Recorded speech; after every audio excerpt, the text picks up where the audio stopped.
berarti kan bersifat duniawi. Kita kan tinggal di dunia. Bagaimana caranya kita jadi manusia baru kalau kita itu masih hidup di dunia? Yang artinya segala hal yang bersifat duniawi itu ada di sekitar kita. Nah, itulah ayat berikutnya di ayat 10. Kalau kita mau menjadi manusia baru, pertama mematikan tadi dan menanggalkan sampah tadi. Mematikan segala yang bicara soal hawa nafsu. Kalau kita merasa bahwa ada sesuatu yang kita senangi melebihi Tuhan, nah itu udah penyembahan berhala. Itu kita matikan, tidak boleh lagi. Dan kita tidak boleh kasih celah untuk iblis. Karena dalam 1 Petrus 5 ayat 8 dikatakan, sadarlah dan berjaga-jagalah. Lawanmu si iblis berjalan keliling sama seperti singa yang mengaum-ngaum dan mencari orang yang dapat ditelannya. Di dalam 1 Petrus 5 ayat 8. Jadi iblis tuh gak pernah diam. Dia akan mencari celah. Kapan ini ya Nandi Berdin ini moodnya lagi gak stabil, lagi capek, dia akan masuk ya. Padahal aku sudah berjanji bahwa aku adalah manusia baru. Kenapa aku manusia baru? Karena aku sudah menerima Yesus sebagai Tuhan dan Juru Selamatku secara pribadi. Bukan karena orang tuaku Kristen ya. Semua di sini Permata kan artinya sudah kateisasi. Apa itu arti kateisasi? Ketika di depan Anda diminta untuk mengakui secara pribadi iman percaya saudara, bukan karena bawaan orang tua, seperti itu. Nah, ketika kita sudah mengakui Yesus sebagai Tuhan dan Juru Selamat, otomatis kita manusia baru. Karena apa? Hidupku bukan aku lagi, tapi Yesus di dalamku. Itu prinsip kita, gitu. Itulah prinsip manusia baru. Hidupku bukan milikku lagi. Jadi maka saya sudah mematikan manusia lama saya. Saya tanggalkan, saya buang sampah-sampah berupa kegeraman, fitnah, iri hati, kemarahan, saya buang itu semua. Tapi iblis gak suka. Dan kita masih hidup di dunia. Sampai Tuhan memanggil kita berarti kita masih dalam perjuangan.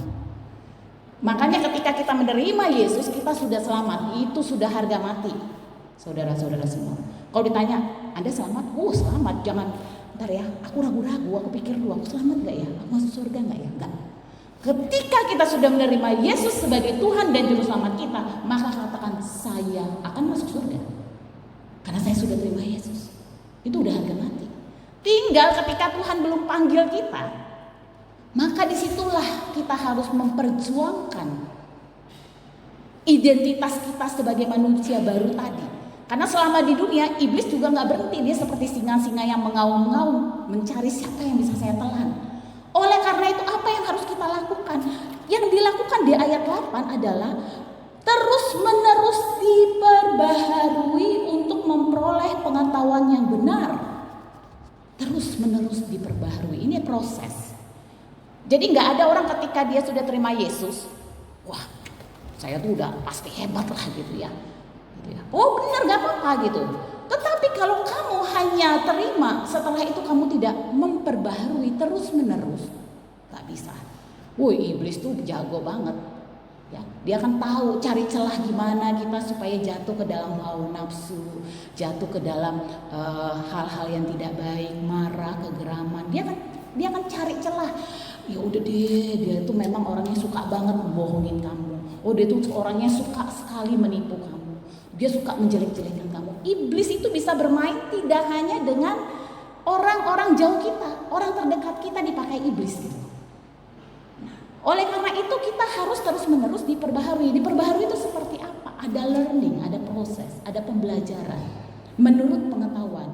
Artinya orang Kristen yang sudah manusia baru dengan catatan dia sudah menerima Yesus sebagai Tuhan dan Juru Selamatnya secara pribadi, dia sudah matikan segala manusia lama, dia harus menjadikan Alkitab sebagai pegangan hidupnya dan terus-menerus setiap hari dia diperbaharui.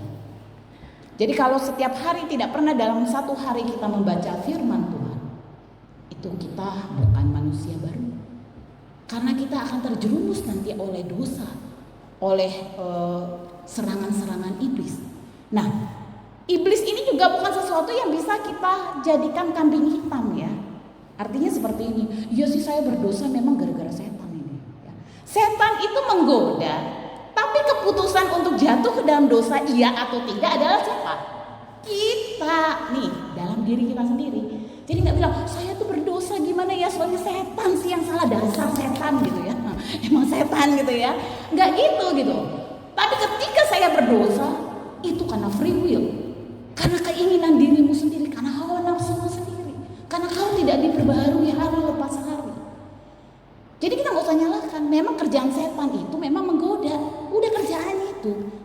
yang positif menurut saya yang bisa kita pelajari dari setan itu cuma satu. Gak gampang menyerah. Gak gampang putus asa. Kalah kan permata kan. Sebentar kalau ada sesuatu, aduh susah kali, udahlah aku nyerah aja gitu ya. Atau kita ya sering nyerah. Oh setan tuh gak pernah nyerah dia. Nah itu satu-satunya cuma hal positif kalau kita mau belajar dari setan misalnya. Gitu ya. Tidak gampang menyerah gitu. Tetapi tidak boleh kita menyalahkan dia karena apa? Tuhan kasih perwil. Baru kalau kita lihat lagi di sini di ayat 8, di mana yang benar menurut gambar kaliknya. Itu sesuai dengan tema kita dalam minggu ini, yaitu minggu guna ngerdakan hak asasi manusia. Jadi minggu guna ngerdakan hak asasi manusia ini nyambungnya kemana? Karena di sini dikatakan manusia baru itu harus memiliki pengetahuan yang benar menurut gambar kaliknya. Kita kembali ke dalam kisah penciptaan manusia di dalam Kejadian. Kita tuh diciptakan berdasarkan apa sih? Segambar dan serupa dengan Allah. Artinya kita tuh diciptakan segambar dan serupa sama Allah. Luar biasa loh. Harusnya setiap pagi kita tuh berkaca ya. Berkaca pagi-pagi bangun tidur. Waduh, saya segambar dan serupa sama Allah. Luar biasa ya. Jadi gak pernah ada di dalam hati kita, siapakah saya ini Tuhan? Begitu menderitanya hidupku, begitunya jeleknya rupaku. Pokoknya kita mengeluh aja. Setiap pagi bangun pagi kita lihat di kaca lalu kita katakan, cakep kali lah ini ya, menjilinari lah ya. Sebab aku segambar serupa ras Allah. Bayangkan, begitu berharganya kita. Jadi anak muda kita semua di sini jangan pernah selalu mengeluh hidup kita. Jangan pernah selalu membiarkan hal-hal negatif bercokol di dalam kepala kita. Kenapa nggak aku kayak dia ya? Emang tragis sekali lah hidupku ini. Punya suami kayak gini, punya istri kayak gini, punya orang tua kayak gini, punya anak kayak gini. Kerjaannya mengeluh aja. Macam orang Israel. Udah dikasih banyak mukjizat pun kerjanya apa? Ngeluh aja. Kita harus tahu pengetahuan yang benar menurut gambar kalik. Jadi minggu ngerjakan hak asasi adalah kita harus paham kita ini adalah segambar dan serupa dengan Allah. Sehingga kita punya hak yang sama dengan Allah. Apa saja kita? Hak untuk hidup, hak untuk berbicara. Misalnya kalau secara undang-undang, hak untuk menyatakan pendapat, ya, hak untuk mendapatkan pendidikan yang layak dan sebagainya. Hak itu merupakan hak kita sebagai manusia, yaitu ciptaan yang paling bermartabat. Yang bermartabat dan yang paling mulia. Nah kalau kita sudah tahu bermartabat, mulia dan kita tuh serupa dengan Allah, ya karakter kita kayak Allah lah, kudus, penuh dengan kasih, ya enggak? Jadi kalau kita ada marah-marah kita langsung ingat, saya segambar dan serupa dengan Allah. Maafkan saya Tuhan, saya nggak boleh marah, saya nggak boleh marah, saya nggak boleh balas dendam, saya nggak boleh geram lagi, nggak boleh. Saya segambar serupa Allah loh. Ada citra Allah dalam diri saya. Itu harus kita jaga. Itulah hak kita. Jadi hak dan kewajiban itu kan harus seimbang. Ya. Jadi hak itu pertama adalah kalau Allah itu tidak pilih-pilih kasih. Semua manusia sama di mata Allah. Sehingga kita harus memahami bahwa posisi kita siapapun itu Allah nggak lihat kaya, miskin, putih, hitam, keriting, lurus, semualah gitu. Nggak ada pembedaan-pembedaan. Di mata Allah, manusia segambar serupa Allah sama semua. Nah ini termasuk kalau kita lihat di ogen kita di bilangan tadi dikatakan bahwa itu sebenarnya judulnya hak waris anak-anak perempuan. Ini seringkali di orang Karo ini kan membedakan anak laki dan anak perempuan ya. Karena wajar juga karena orang Karo ini kita bawa marga. Jadi kalau kita misalnya lalin anak tadi laki, merasa tidak mahaga, tidak berharga gitu ya, ataupun merasa isenari kari meneruskan margaku gitu. Siapa lagi yang menjadi meneruskan aku? Karena memang dari anak laki-laki ya. Jadi ada sesuatu perasaan seperti tidak berharga. Nah ini harus lagi kembali ke citra diri kita bahwa kita tuh segambar serupa Allah. Anak laki-laki, anak perempuan sama aja. Ya gampang ngomongnya gitu.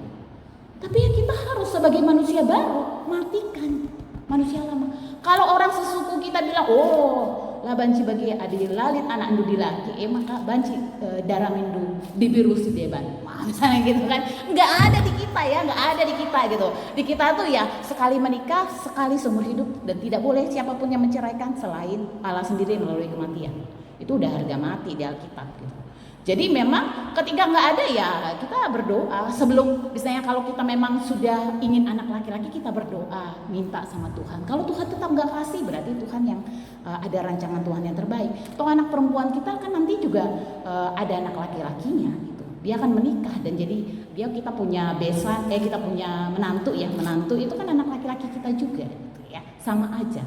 Atau ketika Tuhan pun tidak mengizinkan kita punya anak, ya kita harus tidak membuat diri kita tuh jadi nggak berharga. Lah kita tuh tetap segambar serupa Allah.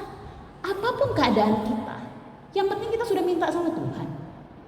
Kalau Tuhan belum kasih, ada rancangan Tuhan yang terbaik. Jadi kita kalau belum paham suara Tuhan, bangunlah hubungan yang intim sama Tuhan. Semakin kita dekat sama Tuhan, semakin kita paham Tuhan maunya apa dalam hidup kita. Masalahnya kita nggak pernah dekat sama Tuhan ya, tadi baca Alkitab tuh kalau di kebaktian Minggu, kebetulan pendetanya suruh buka firman Tuhan, disitulah baru kami baca gitu ya.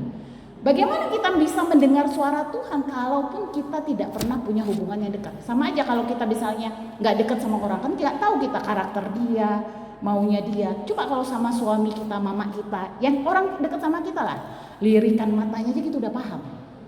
Ngelirik aja anakku gitu kan. Senyumnya dia nakku gitu, tapi kata nakkunya itu anak-anak permata udah tahu kan, pasti ada yang salah ini aku gitu kan. Kenapa saya tahu? Karena saya dekat sama mak kita. Kalau kita sama suami istri, kita tahu kalau suami kita mukanya udah gini atau dia sudah melakukan hal ini, oh saya tahu dia lagi marah nih, dia lagi kesel. Kalau sempat kita nggak tahu, bahaya ya, artinya kita nggak dekat. Bayangkan suami istri itu dua menjadi satu, harus dekat kita. Jadi harus chemistry-nya harus ada gitu ya. Jadi kalau anak muda sekarang kalau cari pacar kan chemistry-nya gitu ya. Nyambung nggak gitu. Ya emang bener gitu ya. Anak muda jangan sampai salah pilih gitu ya. Karena di dalam kita cuma sekali seumur hidup, kalau salah pilih penderitaan buat saudara gitu ya. Jangan sampai salah pilih gitu. Banyak berdoa gitu, banyak berhikmat. Jadi sehingga ketika kita punya pasangan, kita tahu hati dia. Sama dengan ketika bagaimana kita mau tahu hati Bapa. Kita harus bangun hubungan yang intim. Makanya diperbaharui itu adalah proses. Tiap hari harus belajar. Bahkan kami serayan Tuhan pun harus belajar. Guru sekolah minggu harus belajar. Gak cukup dia hanya bawa kasih firman. Karena apa? Alkitab ini satu-satunya buku yang tidak ada edisi revisinya. Dan sudah ditulis ribuan tahun yang lalu. Coba kalau buku sekolah ya, buku kuliah ya, baru 1-2 tahun edisi revisi, gak up to date lagi isinya. Ini Alkitab sampai detik ini up to date. Kalau dibilang ajaran sesat, sampai sekarang ajaran sesat banyak. Segala sesuatu yang berupa dosa manusia lama itu masih ada semua. Jadi ini adalah apa? Ini adalah up to date Alkitab ini gitu. Jadi kita harus belajar memperbaharui. Lalu setelah itu kita masuk. Dalam hal ini tiada lagi orang Yunani, orang Yahudi, orang bersunat atau orang tak bersunat, orang barbar atau orang skit, budak atau orang merdeka, tetapi Kristus adalah semua dan di dalam segala sesuatu. Nah ini bicara tentang tema kita hari ini. Ersadaras kerinana, bersatu dengan semua. Bagaimana kita bisa bersatu kalau masih ada manusia lama? Contohnya tadi kemarahan. Bisa nggak kita bersatu kalau lagi marah sama orang? Bisa nggak? Permata? Nggak ya? Kalau kita marah sama orang itu apa yang kita lakukan? Pertama, kalau yang masih bagus masih diem ya. Kalau kita marah sama orang kira-kira apa nih yang kita lakukan? Oh, gimana ya? Aku marahin lagi lah gitu ya. Aku marahin lagi. Atau saya akan mencari cara supaya dia tuh tersakiti. Aku mencari cara bagaimana, pokoknya namanya kalau sudah marah, jangankan bicara. Berdekatan aja nggak mau. Dan ini salah satu karakter orang Karo kan. Langit aku sadang mata wari raskam. Ngeri kali, suruh dia pindah ke planet lain situ. Ya. Nggak mau satu matahari katanya, saking marahnya. Dan orang Karo ini terkenal karakteristiknya pendendam. Enggak? Kata orang, karena kita manusia baru, harusnya nggak kayak gitu. Tapi katanya kebanyakan gitu pendendam. Sampai timbullah istilah kuan-kuanan langit sada matahari raskam gitu. Kan lucu itu. Gak mungkin di bumi ini ada dua matahari. Bumi bagian barat matahari sana, bumi bagian timur matahari sini. Tak ada kan? Satu matahari kita. Artinya kayak mana? Kalau langit aku sada matahari raskam. Artinya salah satu harus mati. Ngeri kan? Ya kan? Salah satu harus mati dulu gitu ya. 10 firman Tuhan jangan membunuh gitu ya. Nah, gak mungkin kita bisa arsada kalau kita masih menggunakan manusia lama kita. Jadi persatuan itu akan timbul ketika kita semua sudah menjadi manusia baru yang diperbaharui hari lepas hari. Diperbaharui. Karena tetap kita masih pakai kedagingan. Kita tuh masih dalam daging nih. Kalau nanti kita tuh sudah roh, aman. Kita masih daging, di mana daging kita tuh lemah. Dan iblis juga seperti singa mengaum-ngaum. Kita punya kelemahan. Karena kita tahu kelemahan kita, maka kekuatan kita siapa? Tuhan. Supaya kita bisa kuat, tiap hari kita artoto. Tiap hari si oge firman Tuhan. Itulah dasar kekuatan kita. Kalau nggak bisa kita harus sadar skrinana. Tragis kan? Banyak gereja yang hamba Tuhannya berantem. Bahkan di gereja GBKP juga ada seperti itu. Banyak perpecahan gereja terjadi. Banyak orang yang ketika dia mau kenal Kristus dia katakan, ngapain aku masuk Kristen? Orang Kristen pun kerjanya ribut aja katanya. Gak jadi saksi kita. Tapi kalau dia lihat manusia baru, penuh dengan belas kasih, penuh dengan kelemah lembutan, penuh dengan keramahan, ya, maka pasti gak usah kita capek-capek keluar-keluar penginjilan. Makin banyak orang yang percaya kepada Kristus melalui teladan hidup kita. Gak perlu kita keluar-keluar bawa Alkitab segede gambar ini misalnya kan. Keluar lakukan. Kalian tahu bahwa Yesus itu juru selamat. Dilemparin orang kita langsung. Gak perlu. Tapi ketika dalam pekerjaanmu sebagai mahasiswa, pekerjaanmu di kantor, pekerjaan kita sebagai ibu rumah tangga, pekerjaan kita di tetangga kita perlihatkan kasih. Setiap ketemu orang senyum. Ketika orang sakiti kita balas dengan kasih. Ketika orang menyakiti kita balas dengan doa. Tuhan Yesus, aku mengasihi dia. Walaupun itu berat. Saya ngomong gini bukan karena saya tidak pernah merasakan. Saya sudah melakukan, makanya saya bisa bicara.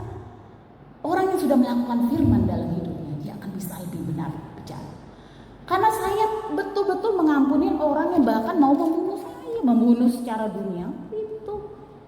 Dan saya bahkan pernah berkata kepada orang itu, selain saya doakan dia, saya pengen membuat dia bertobat jadi orang Kristen.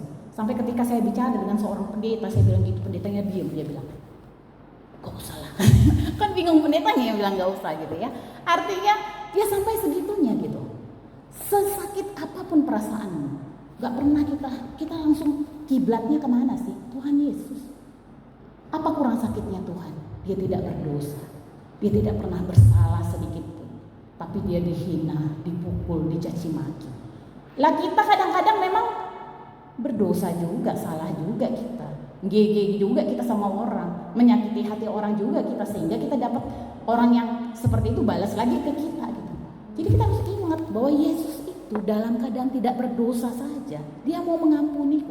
Ketika di kayu salib dia katakan, ampunilah mereka, karena mereka tidak tahu apa yang mereka perbuat.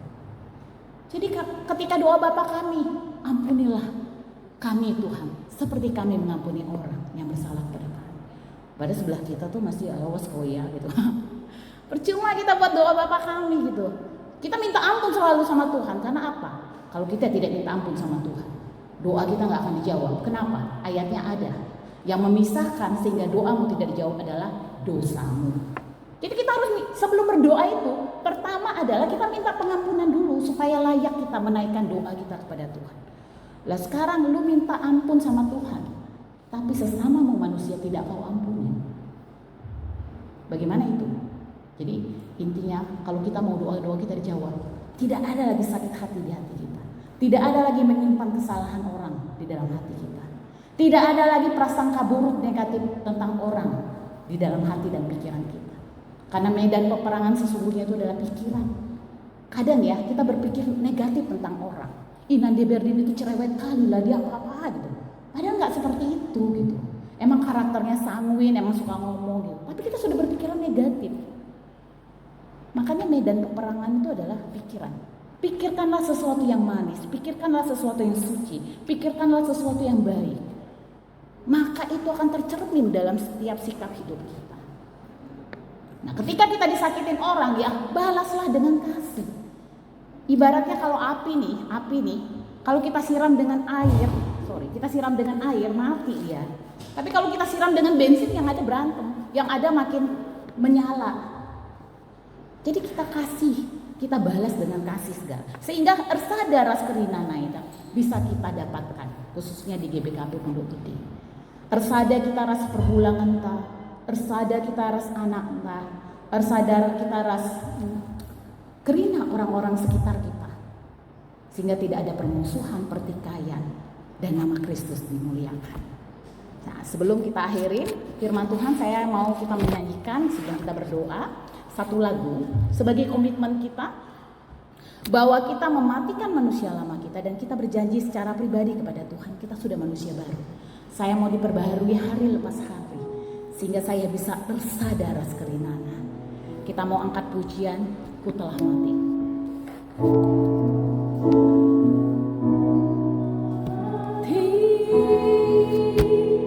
Dan tinggalkan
dan tak berarti.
Jadilah padaku seperti yang kau ingini.